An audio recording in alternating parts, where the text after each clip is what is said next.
This is really going to be part 2 of Week 5 DQ Wrap-Up. So I was a bit on a roll, I think, at least I felt that way, with the review of the objectives and kind of talking about what we have done within the course and to some extent what's yet to come. But if you see me looking to this side over here, I'm looking at the other screen that I've set up where I've got the objectives listed. So let's take off with number 5. Number 5 is become familiar with various aspects of managing and marketing service organizations. So the key to this really is a bit of the marketing mix. And so you have the elements of the marketing mix. 4 Ps, 7 Ps. I've even seen textbooks where they've used up to 11. But overarching of all the P's, arguably another P, but I'd like to think of it as the overarching P, is the P of positioning. And so if someone says, how is your product positioned?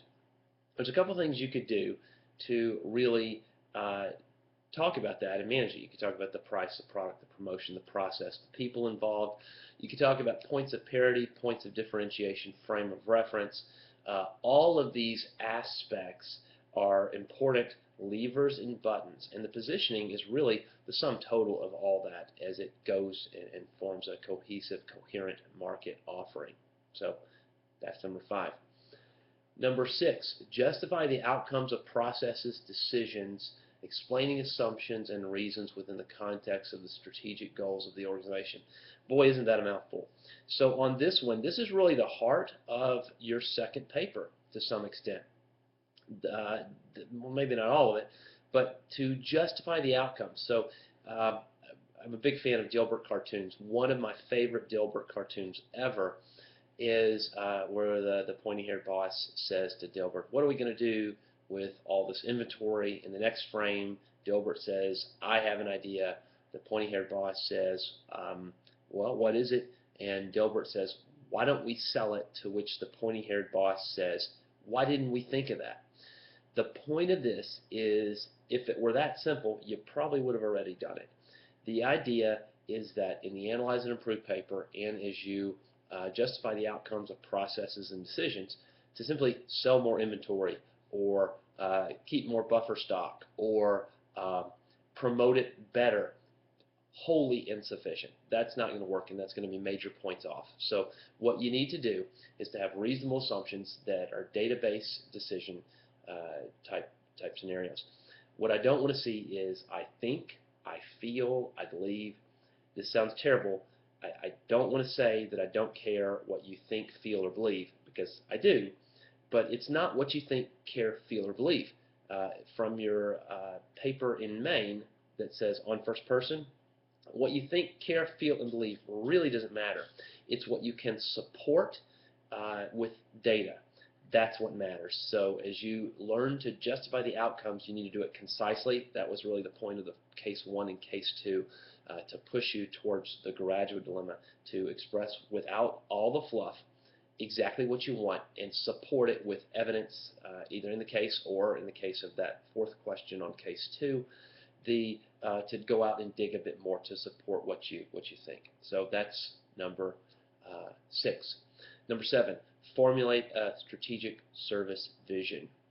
We talked about the idea that of alignment of services and that things must be aligned. That was really the point of case 1, the forest and the trees, that if everything's not working together, then something's going to fail. You're going to have a point of failure, or maybe failure is too harsh of a word. Perhaps a better word would be suboptimal.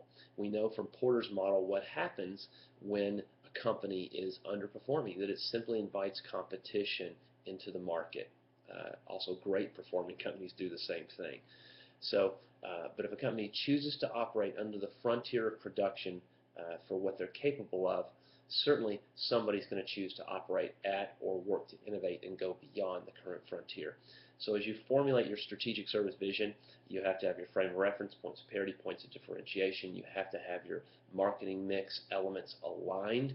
You have to have appropriate supplementary elements to your core product. You must have a service scape that is aligned. You must consider the senses, and all of these things go into a strategic service vision.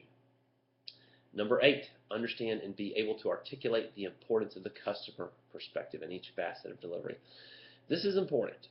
Obviously, a lot of times we can get lost in a managerial perspective, but ultimately the customer is what pays the bill. You must serve them and serve them well. One of the things that we'll talk about when we bring up the idea of loyalty is that must a customer be delighted as a prerequisite to loyalty?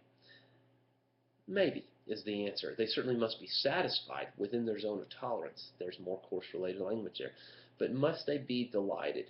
Perhaps not. Sometimes good enough is good enough, but sometimes just barely good enough will, again, invite competition and that sort of thing. So as you think about the importance of the customer perspective and the voice of the customer, to borrow a little bit of Six Sigma type phraseology, it's essential that you not get caught up in a managerial perspective, that you not get caught up playing armchair CEO, that you ask yourself regularly and periodically, what does the customer want, and are we delivering on that value? So as you really think about the course objectives, this should pretty much wrap up, and in my mind, at least as the course continues to evolve and goes forward, I think you have the opportunity to competently achieve those. So keep engaged, call, text, email with questions, and keep learning. Thanks a lot.